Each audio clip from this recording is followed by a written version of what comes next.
આજકાલની નવી પેઢીને ફાસ્ટ ફૂડ, જંક ફૂડનો ચસ્કો વધારે છે, પણ એની સ્વાસ્થ્ય પર શું અસર થાય છે એની એમને ખબર નથી.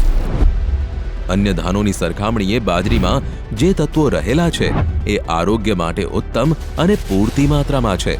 સાત્વિક પોષક તત્વોથી ભરપૂર કેલેરી છે, પ્રોટીન છે, રેસા છે, લોહ તત્વ છે, વિટામિન પણ છે. બાજરી ગ્લુટન મુક્ત છે.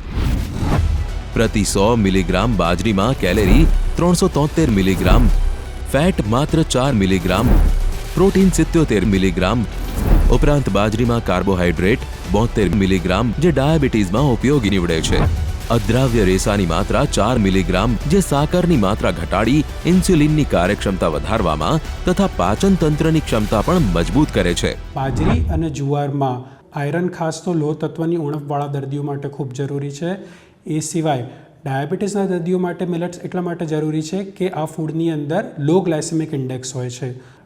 એન્ટીઓક્સિડન્ટ પ્રોપર્ટી પણ ખૂબ મોટા પ્રમાણમાં આવેલી છે. તો જે દર્દીઓમાં લિપિડનું પ્રમાણ વધારે છે ધમનીઓમાં, તેને ઘટાડવામાં અને સાથે સાથે નિવારવામાં પણ ખૂબ જ મદદરૂપ થઈ શકે છે. આયર્ન બાજરીમાં 4 મિલીગ્રામ છે જે બ્લડ સર્ક્યુલેશન સિસ્ટમને સુદૃઢ બનાવે છે. આ પોષક તત્વો ઉપરાંત બાજરીમાં મેગ્નેશિયમ, ફોસ્ફરસ તથા ચેતાતંત્રને સક્રિય રાખવા પોટેશિયમની માત્રા પણ ભરપૂર છે. વિટામિન બીમાં રહેલું નાઇસિન તત્વ શરીરમાં રહેતા ઊંચા કોલેસ્ટ્રોલનું પ્રમાણ ઘટાડે છે.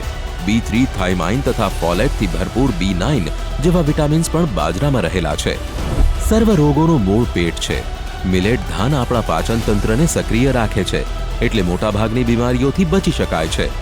જો આપણે આપણા દૈનિક આહારમાં બાજરીની વાનગીઓને પ્રાધાન્ય આપીશું તો કેવળ આપણું સ્વાસ્થ્ય જ નહીં સુધરે, સાથે સાથે બાજરી પકવતા ખેડૂતોની આર્થિક સ્થિતિ પણ સુધરશે.